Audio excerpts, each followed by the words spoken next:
take a little sip of my yerba. I need a sponsor at this point. Let's get it. ISO. Listen, pray for Detroit. Nothing's wrong with them. The Pistons are just ass. Listen, I'm going to say it like this. The Pistons are probably not going to win another game. I might put $10 on that on FanDuel, but that's a different question for a different day. Guys, how you doing? I'm doing good. Oh my God, in the building. Kobe Collins, what's up? Happy holidays, man. Happy holidays.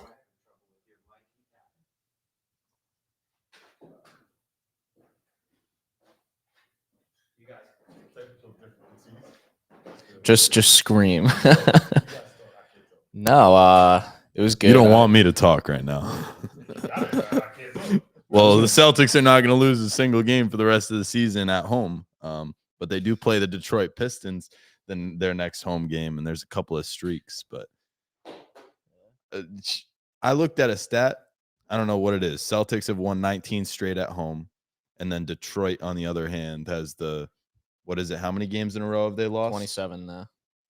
They play each other. The Celtics play at home against the Detroit Pistons. I believe it's on Thursday night. I'm excited for that one because I'm here to tell you right now the Celtics are not going to lose a single game at home this season. And if I say that, which I just did, and then they lose to the Detroit Pistons on Thursday night, oh boy.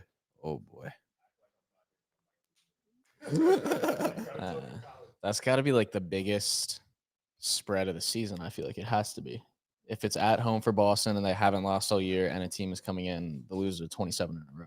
Yeah, I just think the only thing at stake for the game is simply my sanity.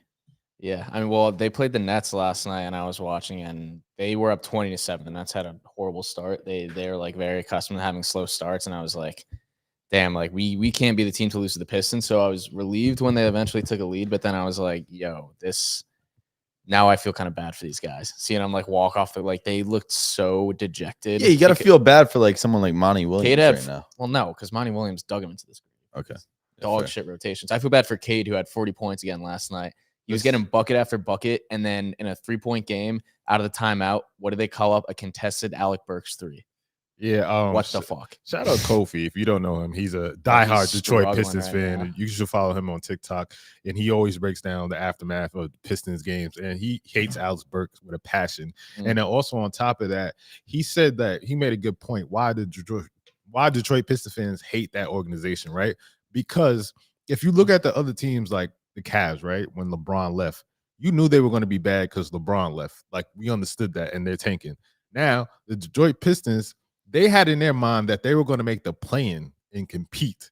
Now, if this is a team that you thought were going to compete, somebody needs to get fired because that's not working out for them. But God bless America and the Detroit Pistons because it's getting real ugly. Detroit basketball. Well, the coach is always the first person to go in that situation, right? Or is it the front office entirely? Usually, but the coach just signed a record-breaking deal, so it's going to be tough to move off of. Yeah. As much as they should. So it's the entire ownership group. Like, yeah, what? He ran Get rid of all of them. We call that he ran off on a plug. Because do you guys really think the roster in of itself and the players on the team are really that, like, the Detroit Pistons are really that? It's the rotate. It's. I think it's Monty too. I think there's more talent there than people realize. I'm not saying there's a lot, but there is some. But the rotations make zero sense. Like, if you think if you were to put this exact roster on the New York Knicks right now and just go flip for flop, they would have 0 wins. They'd be just in New York. as bad. It would be even worse. Yeah, could you imagine? But the thing is, fans? That puts it into perspective. The amount of pressure that it would be there, they would have to make a move like quick because like New York fans wouldn't stand. The coach would have been fired after like a 12 I've been on the like wagon like Monty shouldn't be fired, but I think at this point, like if they're getting blown out by like 30 and like they should have won that game last night. Right. Like, and if they don't win that game, then I don't fucking know. Like at this certain point. So if he gets fired, then it is what it is. Well, they got two wins right now. I'd say as many as 4. I said that last week. I got a feeling they beat the Raptors for whatever reason. Speaking of which, that video is popping now on TikTok. Go to our TikTok. Is it really? With JBobby? Yeah. And somebody said, I love these guys. So we have some positivity. Yes, bro. We love you too. But I have some negativity too. My super, he watches the show and he hates you. Yeah, I mean, He said he doesn't like the fact that your hat is backwards, but I don't know. it's gonna What is go he, fucking forward and Colin back. Coward? No, It's like the fucking Baker Mayfield. I don't know, man. He said I don't know. He just has beef with Jack. but Listen, I told him Jack's a good guy, man. He just has terrible. He's taste. misunderstood. I got some hair growth gummies in my stocking for Christmas. So it's gonna go forward, it's gonna go backwards until it gets back. And I had to shave my head because the Patriots lost in week 1. Can we see Nah. your head? No. Nah. It's like a face reveal. So we talked about Christmas. Yeah, Christmas was good. Mm. Celtics won, obviously, so that was good for you. The Lakers lost, but I didn't give a fuck because I knew they were going to lose because LeBron doesn't give a fuck. How was it for you? I know the Nets didn't play, of course. Yeah. I mean, I was traveling all day. I missed my train, so I was in the Wilmington, Delaware train station for like 6 hours, so that wasn't too hot. But no, I felt like most people where I didn't have a dog in the fight, but I was disappointed that we didn't get Jimmy Butler and Joel Embiid on Christmas Day, that they both did not play. And I feel like that is been at the centerpiece of all the hatred or all the disappointment that we're seeing on NBA Twitter. You don't want to know Jaime Hotskes or how you say his name? He's good. He's very good. He's a good role player. I don't think he has like what's his name? O'Connor for the Ringer said that. Who's the guy in the Warriors? Podzevsky or whatever.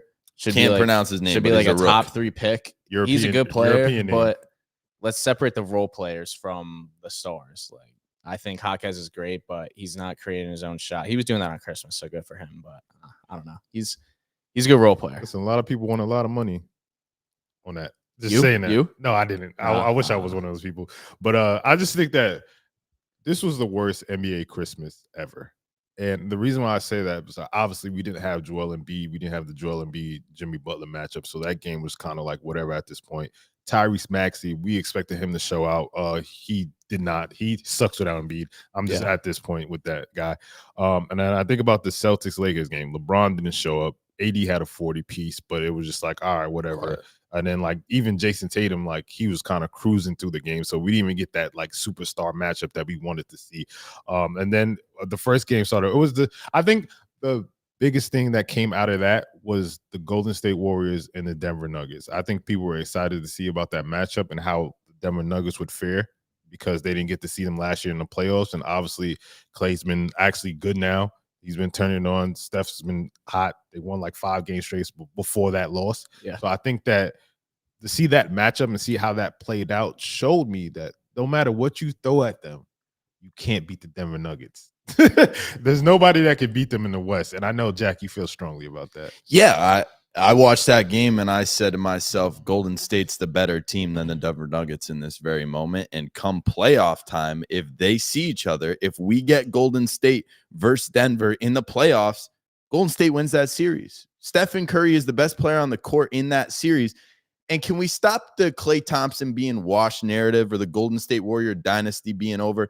As long as Stephen Curry and Klay Thompson are Golden State Warriors, that dynasty is there. They stay. They're the same team, and it just builds around them. I'm gonna keep it a stack with you. Like I said, Klay Thompson is washed, and people were offended by that. But like I said the same thing last year, and then he turned it on. But when we got to that playoff series versus the Lakers, he went straight fucking brick. And my thing is, it's the same thing that's going to happen this year again. I think Klay Thompson, yeah, he's still a valuable player. He's still Klay Thompson. But is he the same Klay Thompson that struck fear in my heart? Exactly. No, it's not the same guy. No, but he has there's a difference between he's back and he's washed. And we seem to only always say it's one or the other. You can be somewhere in the middle, and that's what Klay Thompson is right now. He's not prime Klay Thompson. He's not going to have 35 points a game. He's not going to hit like 6 threes. But is he capable of doing that 1 every 3 games? Sure. Is he going to have at least 15 more often than not? Absolutely. I like how you use the word capable. I think Klay Thompson is capable of doing what he's always done and doing what he did in those 2016 seasons when he was able to score 37 points in a quarter. I still think, given the right situation, he could do that right now. You're not hearing us, Jack. They're not beating the Nuggets, though. They're not beating the fucking Nuggets. Yes, they are. Is are. he going to do that they're on not a big consistent enough. basis? No. Consistency is not there. And that's the problem. If you're going to beat the Denver Nuggets this year, it has to be consistent. And he is not consistent enough to do that. So he's not going to give the Denver Nuggets that much of a panic because he can't follow up with the same consistency every night to give Steph that boost. And they're not big enough. They're not big enough is the problem. Yeah, because Jokic is Too small. A little bum. Too small. Jalen Bro, Brunson. As they say. Bro, Nikola Jokic is ruining the game of basketball. Oh my No, God. you just hate him a lot. It's for not some about reason. hatred, bro. If you think he went Nikola 18 Jokic for is- 18. 18 for 18 from the foul line. Very impressive. Great job, buddy. Like that's You're that is freaking impressive. Out, you're freaking out over one game. it's not one game. Yes, it it's is. every Yes, it game is. that I see. It's every game from Nikola Jokic. It is Percentage of Nikola points Jokic. among starting centers at the free throw line. He's not even top 10. There are 10 other starting centers who get more of their points at the free throw line than him. If just starters in the NBA, I think he's plus 60. There's 60 more players who average more of their points coming from the free throw line than from the field goal area.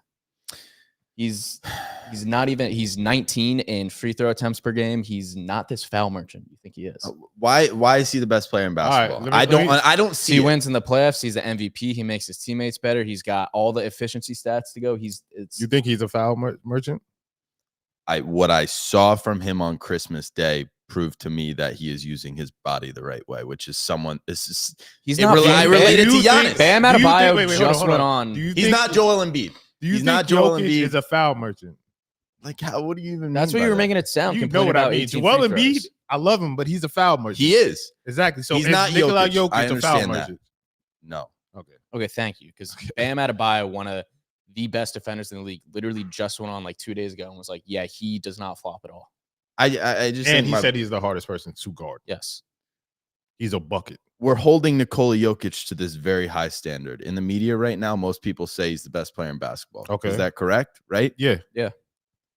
Michael Jordan was the game. LeBron James, he then reinvented. He dominated the game. Stephen Curry changed the game. Nikola Jokic, if we hold him to this high standard, he's ruining the game. He's a bad example If for you think basketball. he's You ruining know what- the game, you then you know what just don't Jokic? like basketball. You know what You don't like Jokic? basketball. You know what Jokic is to me? He reminds me of Tim Duncan, just because they're very fundamental. Like Bam said this. He said, "Yo, he's not quick. He's not fast. He's not gonna do that. But he's gonna get a bucket because first of all, he's unorthodox as a motherfucker. It's hard to defend that, and he knows how to use certain things to get a bucket. So I feel like guys like that are playing to a skill set that certain people don't have, and he's learned how to perfect the game, and that's great basketball. So if you have a kid and you have him watching basketball, not this 3-point shit from half court that all the 50-year-old men get mad about. No, the motherfuckers that are in the paint and they're playing the actual fucking game and cooking. That's what Jokic is, and you gotta tip your hat to him. But what would you guys say to like the Steve Kerr comments after the game? And I don't know if you guys heard them, but No. What was Steve Kerr's comments? that the game is very hard to watch right now with Nikola Jokic in it. He said I think that? he was just upset because his team Pretty lost. much. Like He said the game was what was the exact words he used? Disgusting, disgraceful. That fourth quarter, Nikola Jokic, what he was doing, it was hard to watch and it's ruining the game. don't blame him. Blame the fucking refs if they made bad calls. But I don't think it's the refs' fault because the refs have to make the calls, was Steve Kerr's point. So if he knows I can veer this way and get a foul, he should say, "Oh, I can't do that because I'm going to piss off Steve Kerr, and I don't want to piss off Steve Kerr." He's essentially making the Tom Brady claim of like the NBA rules right now are favoring guys like Jokic, Embiid, and Giannis to just dominate and use their bodies maybe correctly. Jokic does not belong in the conversation with Embiid and Giannis in terms of going after fouls and drawing unnecessary fouls. Fine. And All slowing them right. down. Before we do anything, if you're looking to get into the NBA action, head over to thegameday.com where FanDuel is offering $150 in bonus bets. If you're in your first money line, if your first money line bet wins, all you have to do is put $5 on an NBA team of your choice to win. If they hit, you get $150 in bonus bets, and you get in on the NBA. Okay, I'm fucking up today. That $150 in bonus bets, you get in more NBA. I can't read today. You want to read this, Colin? I can't do it. Just the sub of the bottom. Yeah, just read it. I can't do it. If you're looking to get in on the NBA action, head over to thegameday.com where FanDuel is offering $150 in bonus bets.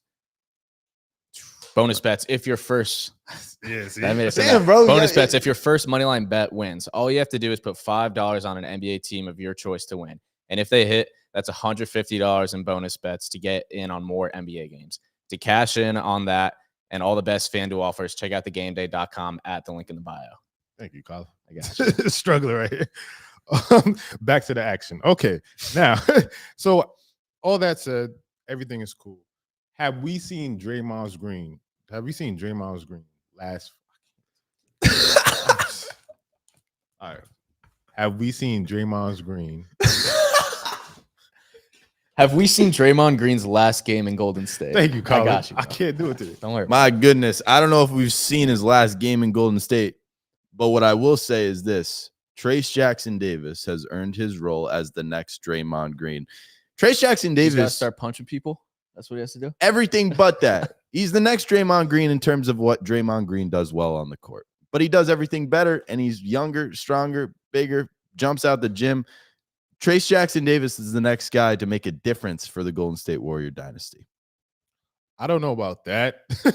I see no reason why he can't be like what Jordan Poole was for them 2 years ago. My thing is with Draymond is like this, right? They went on the run, they won 5 games straight, and then they look competitive against the back-to-back champions, right? So if you Sure. can do that against the Denver Nuggets and you see how good they don't need Draymond Green. Draymond Green is an offensive liability, and his biggest strength is what? Defense and his ability to play make. But after that point, when you see him out and you see how good the Golden State Warriors look now, I think at this point, what he's doing on the court, it's become more of a spectacle and a joke, and who he's going to beat up. And like, I think Kerr has been tired of that shit for a while now.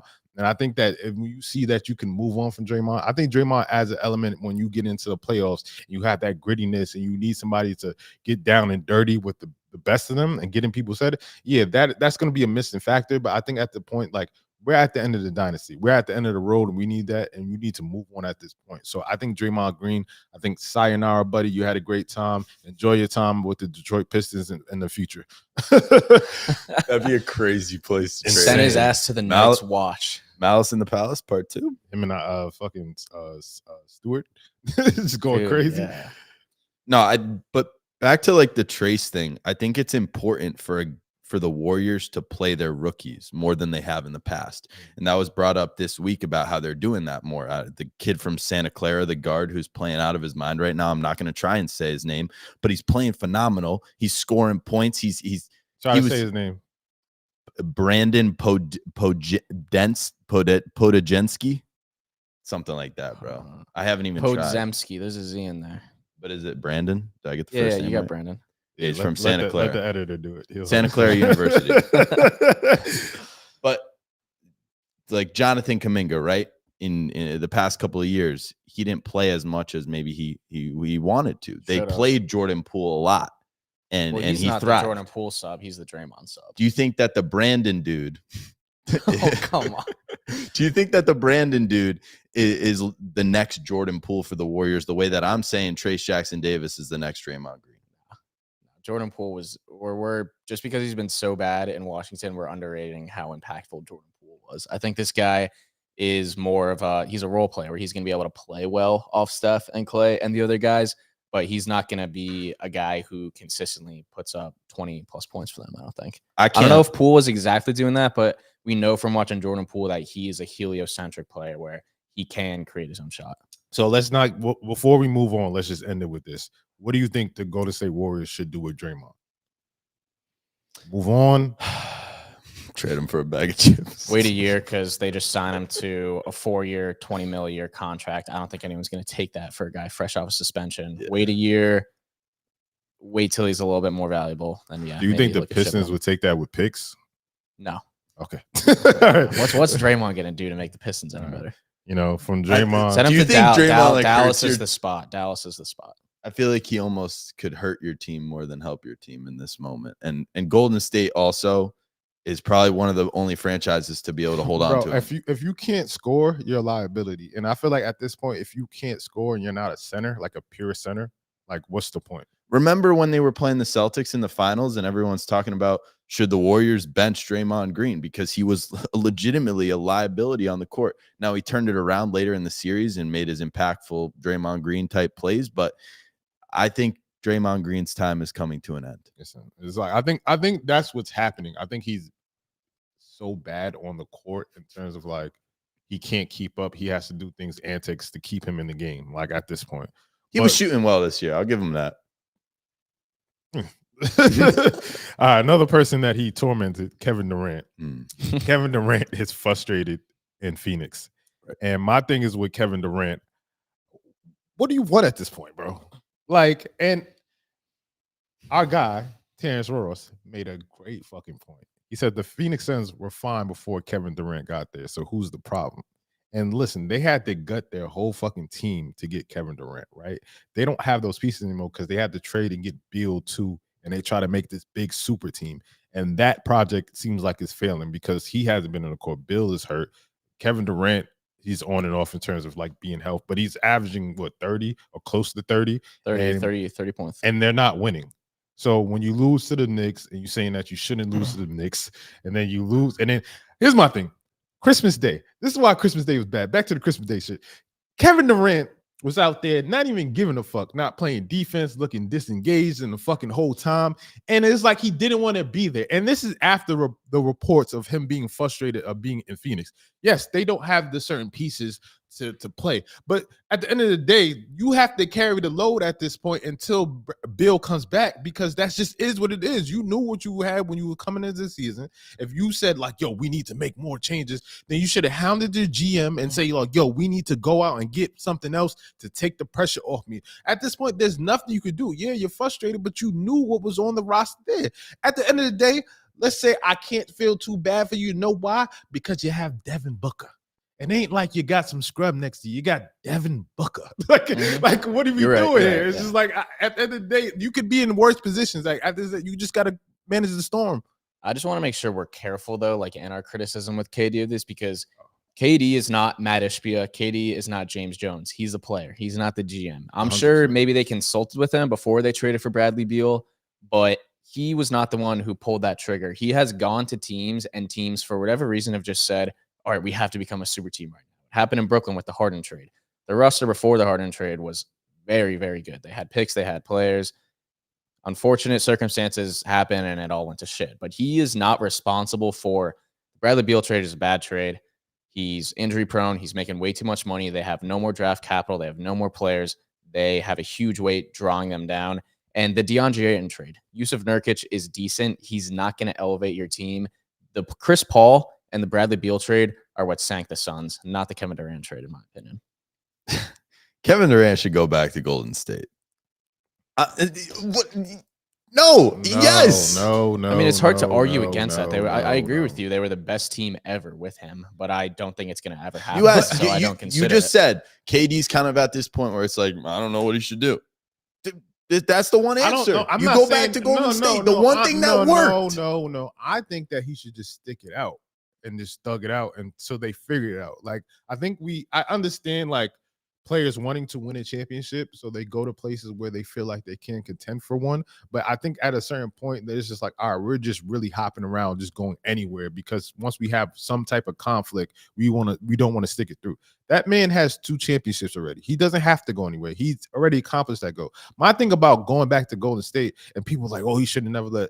I get that, but it was good for the NBA that he did leave, because if he didn't, they would have kept winning fucking championships. But on top of that, I get it from his perspective, because you got a motherfucker on the team say we were the shit without you, and we don't fucking need you. And they went and won another fucking championship. So wouldn't that, as an athlete, fucking infuriate you and I want my own fucking championship because these motherfuckers don't know who I am? I get that whole aspect of it, but it's just like, I don't think he should go back. I think he should thug it out and just play it is what it is. You could be in a worse position. You have Devin Booker. It does, but that front office and that owner, I said this, everyone likes the gung-ho owner when he comes in and it looks like he cares about the team and it's all fine and dandy. All of a sudden, this good, fun team that you had that was winning games and had assets is now getting close to being the laughingstock of the league.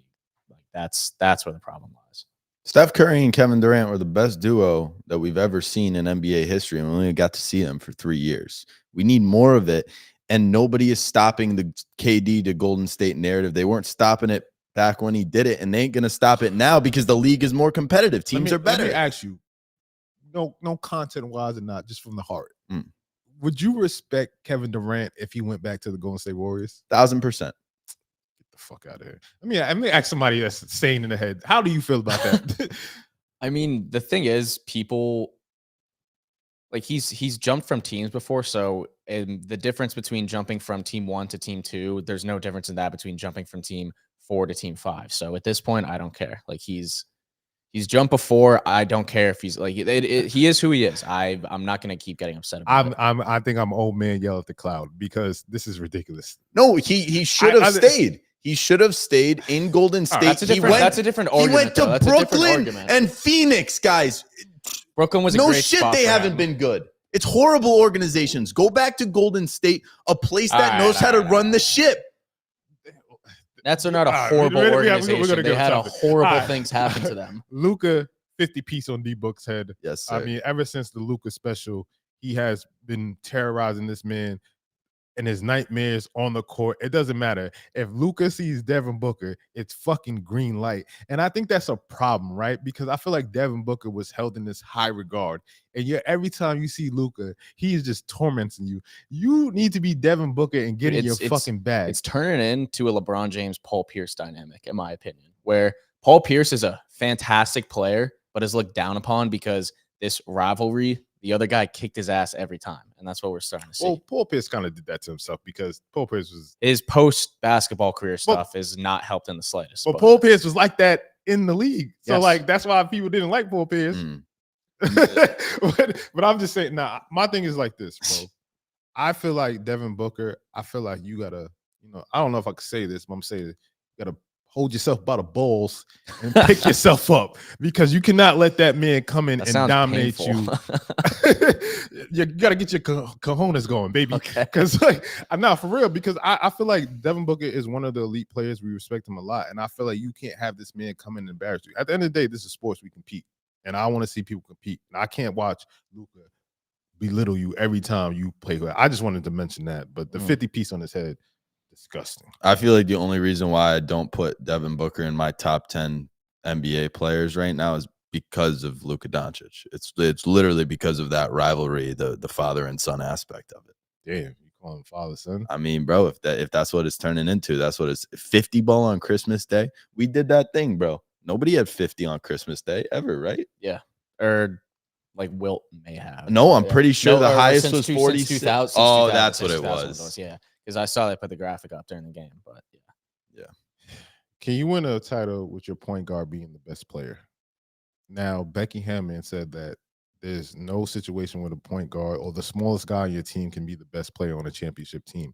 And she was referring to Jalen Brunson. Do you think Jalen Brunson can lead the Knicks to a championship being the best player on the team? No. Becky Hammond was entirely right about Jalen Brunson. All this is that Knicks fans are loud and Knicks fans are sensitive and they're upset about this. History shows that Becky Hammond is completely right, minus Steph Curry, but Steph Curry is a unicorn. We all know that. The last time I saw some guy on Twitter made the argument that, Tony Parker, he was finals MVP from the Spurs. If you want to keep that equation and apply it to the Knicks, then Tim Duncan equals Julius Randle. That makes me want to vomit just saying those words out loud. Well, in no world, Tony Parker was better than Tim Duncan. Exactly. And the last time we did see this, minus Steph Curry, who again is a unicorn, was Isaiah Thomas with the Pistons. That was 40 years ago. 40 years. And they were clotheslining. The game has changed. You need a big guy. You need a two-way guy. That's not saying Jalen. And the problem is everyone's saying, she thinks Jalen Brunson sucks. And Nick's Muse and Josh and like all these like accounts are like posting like, look at Jalen Brunson's stats tonight. Not bad for a little guy. That's not what she's saying. She's just saying he can't win a championship. And history shows you cannot win a championship with a small guy as your best player, minus Steph Curry. People can't comprehend these days. You know what I'm saying? Like they have to you have to slow it down for them. Real slow, bro. And like all they saw was women make opinion on basketball. Exactly. Angry. It's ridiculous that she had to go back and like defend herself. But I do agree with her in that sense because Steph Curry is like, you can't compare him to anybody. Like exactly, he's a different type of person. But facts, you can if you have another combo guard of his size, and they're both really elite, then maybe you could do that because Golden State showed that's the formula if you're going to do it with smaller players, right? You have Steph, you have Clay, so you compare with that. But like, if you think about it in your head, you win championships with wing players. Yes, it's a wings league. Like that's always how it's going to be, except for like the time when Kobe played with Shaq, and Shaq was just dominant force. And But even still, how many years ago was that? 20. It's a different game. Exactly, it's a whole You different need game. versatility and you need switching. Yeah, so you're not gonna win without a wing. Like even like think about it, the Golden State Warriors, they dominated so much because they went out and got that big fucking wing that nobody can fucking stop. Who won the championship last year? Best player was a center. Well, maybe you can win with a center. He's Jokic is a unicorn. He's in the a center unicorn position too of himself. It sounds like a shitty argument at this point, but I think anyone, if you just like look at it as for what it is, like Steph Curry in terms of skill set, unicorn at the position. Nikola Jokic is the same thing in terms of. Well, I think the question is Jalen Brunson a unicorn? And no, he's not. He's an extremely good player, but is he a unicorn? Is he a guy that's like we're gonna hold in maybe a top 5 player? No. By unicorn, do you guys mean not even like a top 10 player? Like unique, essentially, like it has a certain attribute? No, because yes. Because Steph Curry is the only guy who gets so much attention at every area of the court because of his shooting ability, and his off-ball movement is something we have never seen from a player. So when we brought up this topic, I have a couple of names that I just want to go through as guys that haven't won it yet, obviously, and they're current players, but they've been close or they have a potential chance to do it in years to come, and they are the best player on their team, and they're the point guard. We start with Luka Doncic. I think. Don't you guys think that a Luka? He's like a so much bigger. Wing. He's so much bigger than Brunson. Okay, fine. He's like Bron. End of discussion. Trae Young. No, that Atlanta Hawks team would have won the championship that year, bearing some things. Bearing some things. They only got there because the Sixers choked, and then the Nets. Because of Trae Young. Because Trae Young had his moment. He had his March Madness moment. Just like Brunson, he's a great point guard, but no, he's not going to be the best player in the championship. No. Okay. Ja Morant.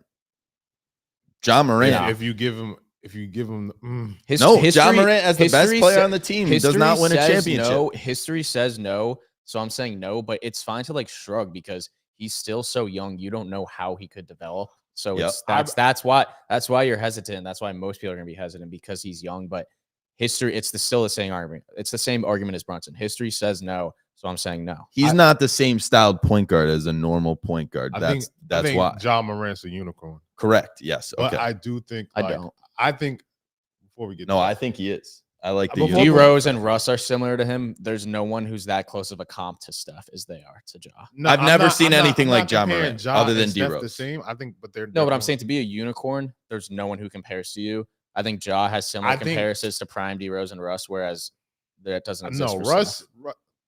Take Russ out the equation. I think that if D Rose stayed healthy and stayed the same explosive player that he was, he could have won a championship.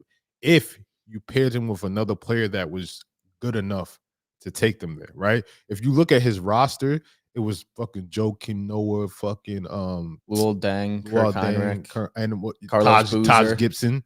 Booza. I think if you pair him with another elite superstar, I think D Rose would still be the better player, and I think they could win a championship.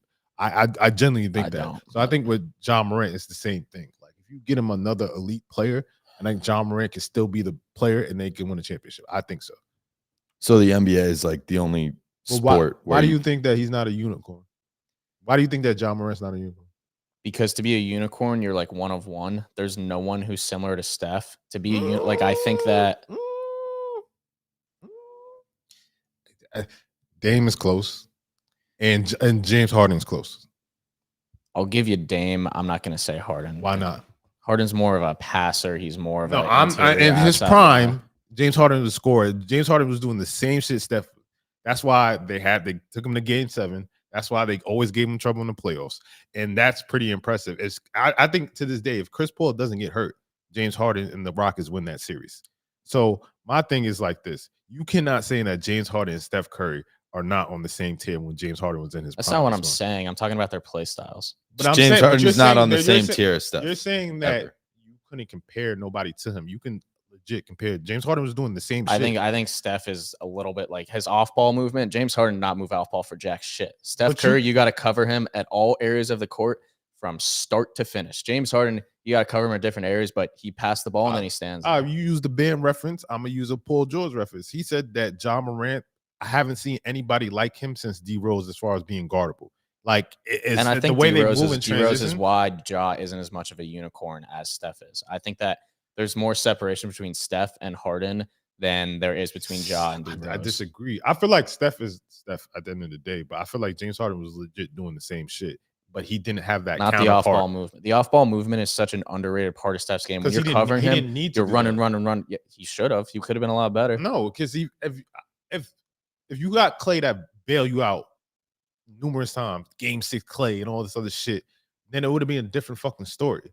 So, like, if you look at the Rockets, the only thing that was in front of them were the Golden State Warriors. And look who got hurt. The man, the myth, the legend, Chris Paul, as always, Mr. Bad Luck himself. Like, you know what I mean? So he never had anybody to pick up the slack for him. So I can't say that he's so far and beyond. Like, people got to understand, like, James Harden, to me, right now, in this instant, he's on some nut shit. But, like, in his prime, he was that fucking guy. I used to fucking cut highlights of him just dropping 40, 50 on people's head like it was fucking nothing. Same fucking move over and over. Euro, step back three, back three, and making new fucking moves. So I think people got to understand James Harden was like that. Some people, I don't think think James Harden is better than Steph Curry, but we're not going to do that. Yeah, but if you're dropping 40 points and doing what James Harden was doing, doesn't that take away from your team? I also think James Harden was a negative on defense. Steph's a 0 on defense. He's not a negative on defense. And I think two-way applies to this thing in terms of being the best player on a championship team. There's people going to be like, Steph plays no defense. He doesn't, but he's not a negative. James Harden is a revolving door. He's a cone. Okay. All right, let's do the read so we get out of here. Anything else you want to say? No, I got my laptop. You want me to do it? Yeah, I'm done. I'm cooked. FanDuel is offering, I should look at the camera. FanDuel is offering $150 in bonus bets. If your first moneyline bet hits, head over to thegameday.com to cash in and check out all the best sportsbook offers.